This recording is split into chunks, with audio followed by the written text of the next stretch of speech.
ಎಲ್ರಿಗೂ ನಮಸ್ಕಾರ. ಇವತ್ತಿನ ಟಾಪಿಕ್ ಎಫ್ ಎಸ್ ಎಚ್ ಅಂತಂದರೆ follicle stimulating hormone. Follicle stimulating hormone ಎಷ್ಟಿರಬೇಕು, ಎಷ್ಟಿದ್ರೆ ನಾರ್ಮಲ್, ಎಷ್ಟಿದ್ರೆ ಜಾಸ್ತಿ, ಎಷ್ಟಿದ್ರೆ ಕಮ್ಮಿ.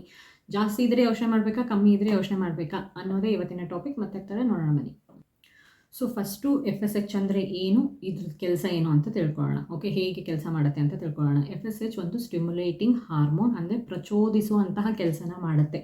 F S H follicle stimulating hormone. ಇದು ಬ್ರೈನಲ್ಲಿ ಪ್ರೊಡ್ಯೂಸ್ ಆಗಿ ಓವರೀಸ್ನ ಸ್ಟಿಮ್ಯುಲೇಟ್ ಮಾಡುತ್ತೆ to produce more eggs.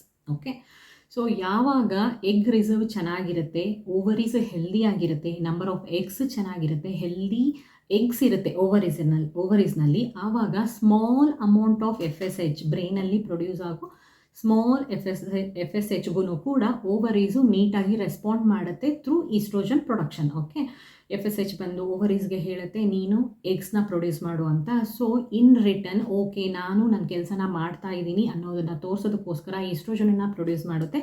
So estrogen production ಆದವಾಗ ಬ್ರೈನ್ಗೆ ಮೆಸೇಜ್ ಹೋಗುತ್ತೆ ದ್ಯಾಟ್ ಓಕೆ ಓವರೀಸ್ ತನ್ನ ಕೆಲಸ ಮಾಡ್ತಾ ಇದೆ, no need to send more F S H ಅಂತ. ಓಕೆ, ಯಾವಾಗ ಎಫ್ ಎಸ್ ಎಚ್ ಬ್ರೈನಿಂದ ಬರ್ತಾ ಇದೆ ಬಟ್ ಓವರೀಸಲ್ಲಿ ರಿಸರ್ವ್ ಕಮ್ಮಿ ಇದೆ, ನಂಬರ್ ಆಫ್ ಎಗ್ಸ್ ಕಮ್ಮಿ ಇದೆ ಅಂತಂದವಾಗ ಎಫ್ ಎಸ್ ಎಚ್ ಏನು ಬರುತ್ತಲ್ಲ ಓವರೀಸ್ಗೆ ಹೇಳುತ್ತೆ ನೀನು ಎಗ್ಸ್ನ ಪ್ರೊಡ್ಯೂಸ್ ಮಾಡು ಅಂತ. ಅದನ್ನು ಪ್ರೊಡ್ಯೂಸ್ ಮಾಡೋದಕ್ಕೆ, ಫಾಲಿಕಲ್ಸ್ನ ಗ್ರೋ ಮಾಡೋದಕ್ಕೆ, ಮೇಚರ್ ಎಗ್ಸ್ನ ಮಾಡೋದಕ್ಕೆ there are no many eggs, good eggs ಇಲ್ಲ ಓವರೀಸಲ್ಲಿ. ಸೊ ಹಾಗಾಗಿ ನೀಟಾಗಿ ಒಳ್ಳೆ ಎಗ್ಸ್ ಬರ್ತಾ ಇಲ್ಲ ಓವರೀಸಲ್ಲಿ. ಸೊ ಇನ್ ರಿಟರ್ನ್ ಏನಾಗುತ್ತೆ, ಈಸ್ಟ್ರೋಜನ್ ಪ್ರೊಡಕ್ಷನ್ ಕೂಡ ಕಮ್ಮಿ ಇರುತ್ತೆ. ಯಾವಾಗ ಈಸ್ಟ್ರೋಜನ್ ಪ್ರೊಡಕ್ಷನ್ ಕಮ್ಮಿ ಇರುತ್ತೆ, ಬ್ರೈನಿಗೆ ಸಫಿಷಿಯೆಂಟ್ ಮೆಸೇಜ್ ಹೋಗೋದಿಲ್ಲ ದ್ಯಾಟ್ ಓವರೀಸು ಸರಿಯಾಗಿ ಕೆಲಸ ಮಾಡ್ತಾ ಇದೆ ಅಂತ. ಈಸ್ಟ್ರೋಜನ್ ಥ್ರೂನೇ ಅದು ಮೆಸೇಜ್ ಹೋಗೋದು ಬ್ರೈನ್ಗೆ. ಸೊ ಓವರೀಸಲ್ಲಿ ಎಗ್ಸ್ ಕಮ್ಮಿ ಇದೆ, ಸೊ ಹಾಗಾಗಿ ಅದು ಸರಿಯಾಗಿ ಕೆಲಸ ಮಾಡ್ತಾ ಇಲ್ಲ ಅಂದವಾಗ ಈಸ್ಟ್ರೋಜನ್ ಕಮ್ಮಿ ಇದೆ. ಸೊ ಈಸ್ಟ್ರೋಜನ್ ಕಮ್ಮಿ ಇದೆ ಅಂದ ತಕ್ಷಣ ಬ್ರೈನ್ಗೆ ನೀಟಾಗಿ ಮೆಸೇಜ್ ಹೋಗಲ್ಲ. ಮೆಸೇಜ್ ಯಾವಾಗ ಹೋಗಲ್ಲ ಆವಾಗ ಬ್ರೈನ್ ಅಂದ್ಕೊಳ್ಳುತ್ತೆ ಓಕೆ ಓವರಿ ನೀಟಾಗಿ ಕೆಲಸ ಮಾಡ್ತಾ ಇಲ್ಲ, I have to send more F S H ಅಂತ. ಓಕೆ, ಸೊ ಬ್ರೈನ್ ಏನು ಮಾಡುತ್ತೆ, ಮೋರ್ ಎಫ್ ಎಸ್ ಎಚ್ನ ಪ್ರೊಡ್ಯೂಸ್ ಮಾಡಿ ಮತ್ತೆ ಓವರೀಸ್ಗೆ ಕಳಿಸುತ್ತೆ. This is how. ಯಾವಾಗ ಓವರಿಯನ್ ರಿಸರ್ವ್ ಕಮ್ಮಿ ಇರುತ್ತೆ ಆವಾಗ ಎಫ್ ಎಸ್ ಎಚ್ ಜಾಸ್ತಿ ಇರುತ್ತೆ. ಓವರಿಯನ್ ರಿಸರ್ವ್ ನಾರ್ಮಲ್ ಇತ್ತು ಅಂತಂತಂದರೆ ಯೂಶ್ವಲ್ ಆಗಿ ಎಫ್ ಎಸ್ ಎಚ್ ಕೂಡ ನಾರ್ಮಲ್ ಆಗಿ ಇರುತ್ತೆ. ಸೊ ಎಫ್ ಎಸ್ ಎಚ್ ಎಷ್ಟಿರಬೇಕು, ಎಷ್ಟಿದ್ದರೆ ಒಳ್ಳೆಯದು, ಎಷ್ಟು ಇದ್ದರೆ ನಾರ್ಮಲ್ ಅಂತ ಕನ್ಸಿಡರ್ ಮಾಡ್ತಾರೆ, ಎಷ್ಟು ಇದ್ದರೆ ಲೋ ಅಂತ ಕನ್ಸಿಡರ್ ಮಾಡ್ತಾರೆ ಅನ್ನೋದನ್ನು ತಿಳ್ಕೊಳ್ಳೋಣ. ಸೊ ಅದಕ್ಕಿಂತ ಮುಂಚೆ ಎಫ್ ಎಸ್ ಎಚ್ನ ಯೂಶ್ವಲ್ ಆಗಿ day 2 and day third day or second day measure ಮಾಡಬೇಕು, ಆಯಿತಾ, ಆವತ್ತೇ ಟೆಸ್ಟ್ ಮಾಡಬೇಕು. ಸೊ ಯಾವಾಗ ಇದು 7 ಯೂನಿಟ್ಸ್ಗಿಂತ ಕಮ್ಮಿ ಇರುತ್ತೆ ಆವಾಗ ನಾರ್ಮಲ್ ಓವರಿಯನ್ ರಿಸರ್ವ್ ಅಂತ ಕನ್ಸಿಡರ್ ಮಾಡ್ತಾರೆ. ಆ್ಯಂಡ್ 7 to 10 ಯೂನಿಟ್ಸ್ ಇತ್ತು ಅಂತಂದರೆ ಗುಡ್ ಟು ಸ್ಲೈಟ್ಲಿ ರೆಡ್ಯೂಸ್ಡ್ ಅಂತ ಕನ್ಸಿಡರ್ ಮಾಡ್ತಾರೆ. 10 to 15 ಯೂನಿಟ್ಸ್ ಇತ್ತು ಅಂತಂತಂದರೆ ರೆಡ್ಯೂಸ್ಡ್ ಓವರಿಯನ್ ರಿಸರ್ವ್ ಅಂತ ಕನ್ಸಿಡರ್ ಮಾಡ್ತಾರೆ, ಅಂದರೆ ಓವರಿಯನ್ ರಿಸರ್ವ್ ಕಮ್ಮಿ ಇದೆ ಅಂತ ಕನ್ಸಿಡರ್ ಮಾಡ್ತಾರೆ. ಯಾವಾಗ 15ಕ್ಕಿಂತ ಜಾಸ್ತಿ ಇತ್ತು ಅಂತಂತಂದರೆ ಆವಾಗ ಲೋ ರಿಸರ್ವ್ ಅಥವಾ ಪೂರ್ ರೆಸ್ಪಾನ್ಸ್ ಟು ಸ್ಟಿಮ್ಯುಲೇಷನ್. ನಿಮಗೆ 15ಕ್ಕಿಂತ ಜಾಸ್ತಿ ಇತ್ತು ಎಫ್ ಎಸ್ ಎಚ್ ಅಂತಂದರೆ ಸ್ಟಿಮ್ಯುಲೇಷನ್ ಮಾಡಿದ್ರು, ಅಂದರೆ ಫರ್ಟಿಲಿಟಿ ಟ್ರೀಟ್ಮೆಂಟ್ಸ್ ಏನಾದರೂ ತೊಗೊಂಡ್ರೂ ಕೂಡ ರೆಸ್ಪಾನ್ಸ್ ಚೆನ್ನಾಗಿ ಆಗೋದಿಲ್ಲ ಅಂತ. 20ಕ್ಕಿಂತ ಜಾಸ್ತಿ ಇತ್ತು ಅಂತಂದರೆ ವೆರಿ ಲೋ ರಿಸರ್ವ್ ಅಂತ, ಆ್ಯಂಡ್ ಸ್ಟಿಮ್ಯುಲೇಷನ್ ಮಾಡಿದ್ರೂ ಕೆಲಸ ಮಾಡೋದಿಲ್ಲ, ನಿಮ್ಮ ಓವರೀಸು ನೀಟಾಗಿ ಕೆಲಸ ಮಾಡೋದಿಲ್ಲ ಅಂತ. ಓಕೆ, ಬಟ್ ಏನಂತಂದರೆ ಎಫ್ ಎಸ್ ಎಚ್ಚು ಮಂತ್ ಟು ಮಂತ್ ವೇರಿ ಆಗುತ್ತೆ. ಸೊ ಹಾಗಾಗಿ ಡಾಕ್ಟರ್ಸ್ ಏನು ಮಾಡ್ತಾರೆ ಅಂತಂದರೆ ಬರೀ ಎಫ್ ಎಸ್ ಎಚ್ನ ಆಧಾರವಾಗಿ ಇಟ್ಕೊಂಡು ನಿಮ್ಮ ಓವರಿಯನ್ ರಿಸರ್ವ್ ಚೆನ್ನಾಗಿದೆನಾ ಅಥವಾ ಕಮ್ಮಿ ಇದೆನಾ ಅಥವಾ ಜಾಸ್ತಿ ಇದೆನಾ ಅನ್ನೋದನ್ನು ಹೇಳೋದಿಲ್ಲ. ಎಫ್ ಎಸ್ ಎಚ್ ಜೊತೆಗೆ ಅಂದರೆ ಡೇ 2 ಆರ್ ಡೇ 3 ದಿವಸ ಮೆಷರ್ ಮಾಡಿರುವಂತಹ ಎಫ್ ಎಸ್ ಎಚ್ ಜೊತೆಗೆ AFC ಆ್ಯಂಡ್ AMH ಎಲ್ಲನೂ ನೋಡಿಕೊಂಡು ಆಮೇಲೆ ಡಿಸೈಡ್ ಮಾಡ್ತಾರೆ ನಿಮ್ಮ ಎಗ್ ರಿಸರ್ವ್ ಹೇಗಿದೆ ಅನ್ನೋದನ್ನು.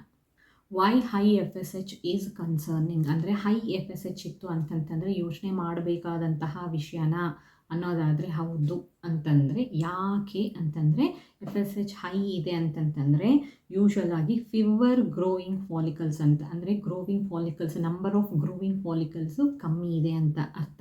ಆ್ಯಂಡ್ ಏಜ್ ನಿಮಗೆ ಯಾವಾಗ 35+ ಏಜ್ ಇರುತ್ತೆ ಅಂಥ ಟೈಮಲ್ಲಿ ಎಫ್ ಎಸ್ ಎಚ್ ಹೈ ಬಂದಿದೆ ಅಂತಂತಂದರೆ ಪೂರ್ ಎಗ್ ಕ್ವಾಲಿಟಿ ಅಂತ ಕೂಡ ಅರ್ಥ.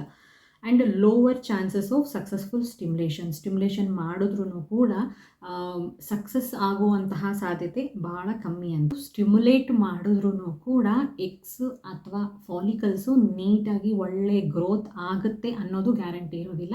ಆ್ಯಂಡ್ ಆಗಲೂಬಹುದು, ಆಗದೇನೂ ಕೂಡ ಇರಬಹುದು.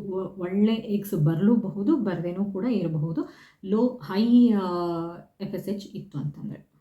High FSH comes with low oestrogen, ಆಯಿತಾ. ಹೈ FSH ಇತ್ತು ಅಂತಂದರೆ ಈಸ್ಟ್ರೋಜನ್ ಕಮ್ಮಿ ಇರುತ್ತೆ ಯೂಶ್ವಲ್ ಆಗಿ. ಸೊ ಲೋ ಈಸ್ಟ್ರೋಜನ್ ಇತ್ತು ಅಂತಂದರೆ ಬೇರೆ ಎಲ್ಲ ಹಾರ್ಮೋನ್ಸ್ನೂ ಕೂಡ ಅಫೆಕ್ಟ್ ಮಾಡುತ್ತೆ. ಸೊ ಹಾಗಾಗಿ ಹಾರ್ಮೋನಲ್ ಇಂಬ್ಯಾಲೆನ್ಸ್ ಆಗುವಂತಹ ಸಾಧ್ಯತೆ ಇರುತ್ತೆ. ಸೊ ಹಾಗಾಗಿನೇ ಹೈ FSH ಇತ್ತು ಅಂತಂತಂದರೆ it's a matter of concern ಅಂತ ಹೇಳ್ತಾರೆ.